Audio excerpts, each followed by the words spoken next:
if anybody's dumb enough to accidentally cut their cable that goes to their remote mirrors on the car, these Fords have the racing mirrors. I know other GMs have the same type of ones though. And if that cable cuts, what it does is you lose that tension on that mirror that's inside there. So you can't even leave it in there just to do it manually, you know, without using the little remote knob.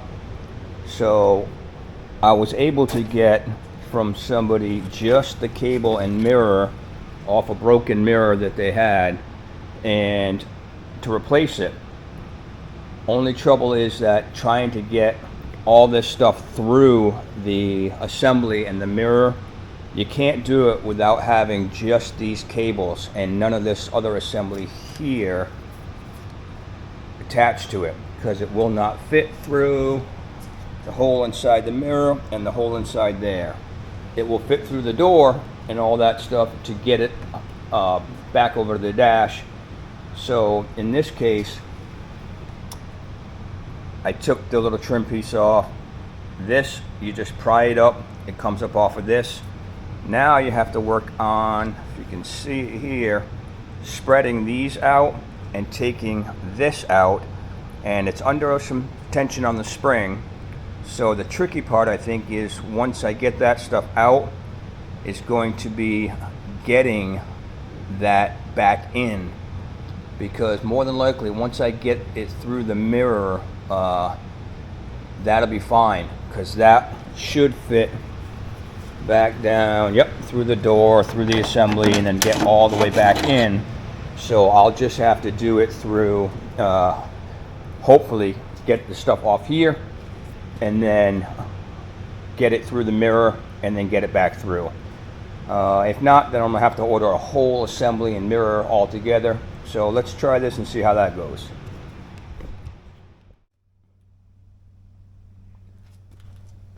So I'm not going to sit here and film it the whole time I'm doing it, because honestly it's a little bit of a struggle, not too bad. But if you take this knob and pull it all the way down to the side you're working on, it gives you enough slack in that section.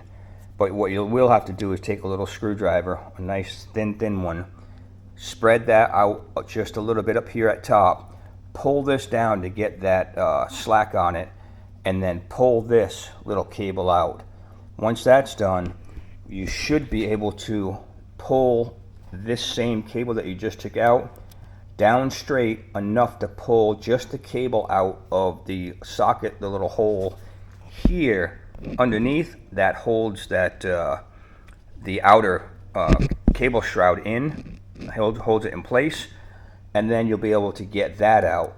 Once we got all three of these out, and I took a picture too of the location of these two, because you have what looks like a reddish one here, a greenish one there, and like a silverish one here.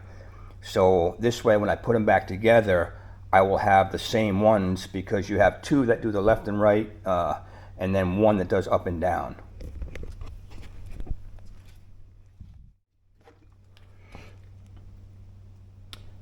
And now that you have one side out, you have this center little rod and spring here.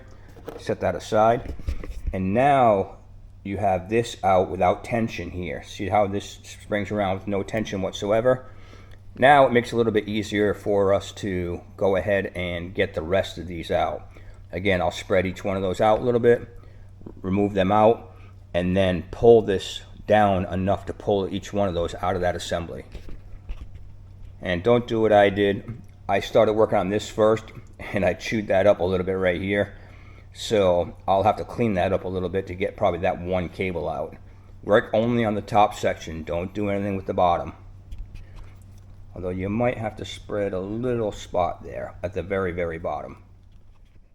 So those of you with more patience than I have, you could have went ahead and worked on this slowly and got this open enough to pull these out. My biggest concern was getting all these cables out without damaging the cables. I didn't care so much about damaging this, only because I happen to have the other broken mirror, the driver's side that came with that passenger side assembly, and this is the assembly for that. I had already pulled that other long portion off of this when I was trying to test to see just how easy I could get this apart. So now I don't care, because I'm going to take some snips. I'm going to snip this off, and I will end up basically getting this assembly out here without damaging the unit. And more than likely what is, I'll take a little drill here and just drill a teeny little bit, just enough to inside of that to give me a little bit of clearance, because these are kind of squeezed in just a hair. And then all I got to do is just make a small slit right here, slide that in, bring the cable up, put it back in that assembly, put it all back together. So that is going to be the game plan. If you do happen to have access to two of these, then mangling this is probably the easiest way to do it. I'll probably save myself an hour or two of work of, working on this very, very easily and not trying to damage it or damage the cable. I didn't care as long as I didn't damage the cable.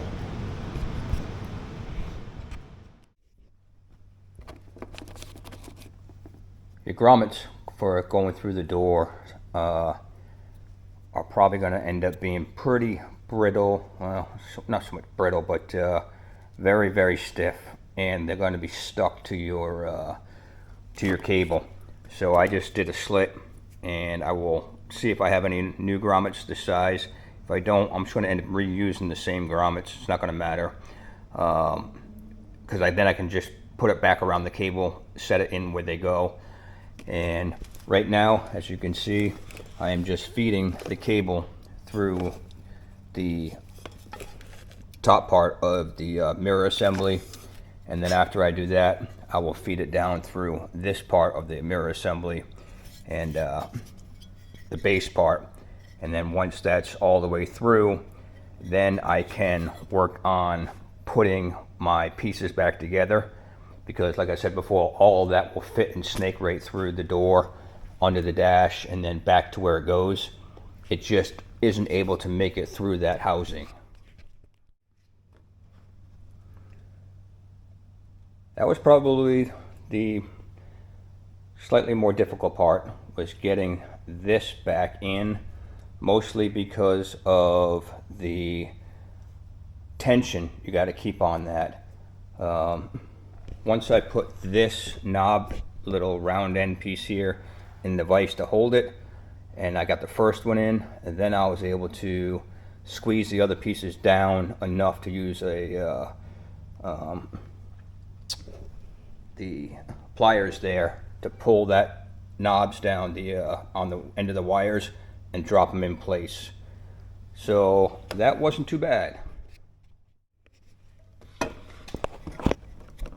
don't know how well you can see inside here, and you may have seen it when I was showing the cable earlier, but the cable we got from the gentleman who had removed stuff from his car, he used a wire wheel cutoff wheel to cut some pieces off that mirror, and the outer sheathing right there at that little bend, all three of them are broken, the outer sheathing on all of them. So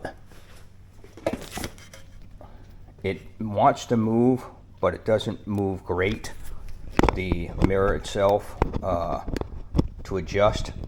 But the good thing we have now is that we can manually set this mirror wherever we want to, and you can fine tune it a little bit if you need to. If you notice, see how it's moving some, and I may be able to adjust it a little bit more using the moving the cables around, and to allow us to work it from the inside better. But the biggest concern we had was that it just flopped around everywhere and we couldn't do anything with it. Now it's back to being tight and taut again, so I'm pretty happy with at least this setup for now. Like I said, this is not a full restoration for a car. This is just an old 78 T-Bird that we had as first cars when doing it for fun. So I'm happy that I was able to piece together this setup just using, yep, there it goes. And maybe it'll improve a little bit, but I was happy to be able to just use this setup that we had from, from piecing together just a few different pieces. Got the mirror back on. I routed that wire all through, put the grommets back. I did a quick tie strap up inside there where that original strap went, and so it doesn't get in the way of anything. Routed it all back here. I still got to tuck that up after, and went ahead and connected it here on the dash. Only thing and I kind of expected it, is that the only thing I was concerned with before it actually had come to pass, because where those outer shrouds were actually kind of nicked and cut with the whatever cutoff tool he used to remove the other one. This mirror, as you can see right now, I have it set all the way facing one way, and by the knob you can see it's facing all the way one way. Now once I try to move it though, it does move. I can move it that way. It won't go back without me going over there and pushing it back, and the up and down does not want to work either. Those cables are bound up, probably where that split happened. So that cable is likely bound up where that split happened. So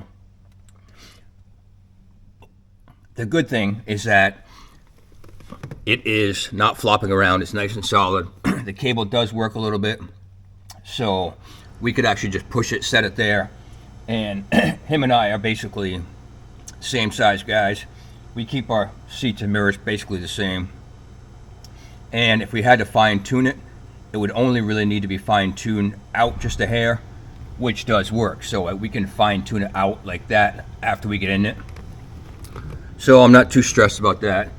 At least the whole thing is in there functioning, and well, relatively functioning, and the mirror doesn't flop around. So that's a win.